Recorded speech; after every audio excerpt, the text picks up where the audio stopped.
तो अभी आप सुन रहे होंगे कि कैसे पत्रकारों और टीचरों के बीच में यूट्यूब पे खूब लड़ाई चल रही है। क्योंकि मैं भी बहुत पहले से पढ़ाता हूँ और ऑनलाइन भी पढ़ाया, मैंने ऑफलाइन भी पढ़ाया है।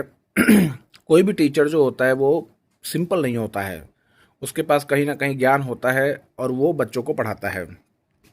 तो किसी पत्रकार का टीचरों को कहना कि टीचर जो है दो कौड़ी का ज्ञान है, मैं कह रहा हूँ दो कौड़ी का भी ज्ञान अगर उनको है, अगर वो दो कौड़ी भी ट्रांसफ़र कर पा रहे हैं अपने बच्चों के बीच में, तो वो देश के विकास में बहुत ही सहायक है। लेकिन आप जो है, जो प्रस्तुत आप कर रहे हो टीवी पे डेली, वो तो दो कौड़ी के लायक भी नहीं है। बेसिकली वो तो आप जहर घोल रहे हो। एक तो आप घूम फिर करके हर बार जब आते हो तो आप पाकिस्तान पाकिस्तान पाकिस्तान करते हो। हमारा देश चाइना के साथ आज़ाद हुआ, चाइना कहाँ निकल गया? चाइना हमारे बाद हुआ, जबकि चाइना कहाँ निकल गया और आप कहाँ निकल गए हो?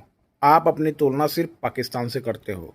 सारे के सारे पत्रकार बिना मतलब की बातें, बिना मतलब की चीज़ें करते हैं जिसका कोई औचित्य नहीं होता। बेसिकली टीचरों के बारे में अनर्गल प्रलाप करना कि उन्होंने रिजल्ट अलग दिया, रिजल्ट में फोटो छाप दिया, डजंट मैटर। ये इतना मैटर नहीं करता है। मैटर ये करता है कि जो जनता पे इम्पैक्ट है वो आपका ज़्यादा पड़ रहा है या उन टीचरों का ज़्यादा पड़ रहा है। आप फोर्थ पिलर ऑफ डेमोक्रेसी हो, आप मीडिया हो, कहीं ना कहीं आपकी जिम्मेदारी बनती है कि जो सरकार की गलत नीतियां हैं या जो भी जनता के मूलभूत समस्या हैं उसको सरकार के पास लेके आना। वो तो अब टीचर को लाना पड़ रहा है भाई, आप अपना काम ईमानदारी से नहीं कर पा रहे हो तो आप अपने गिरेबान में झांक के देखो कि आपने क्या किया है, रदर देन आप आकर के टीवी पे डेली गाली गलौज कर रहे हो। तो वो तो कोई बेनिफिट वाली बात नहीं है। जितने भी टीचर्स हैं, बहुत सारे टीचर्स के फ्री क्लासेस की वजह से बहुत सारे लोग आज अच्छी पोजीशन पे हैं। कुछ कुछ लोगों की नौकरी लगी, जिनकी नहीं लगी वो भी बहुत कुछ सीखे।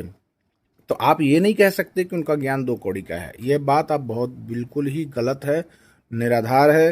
और मुझे लगता है कि अंजना ओम कश्यप को माफ़ी मांगनी चाहिए।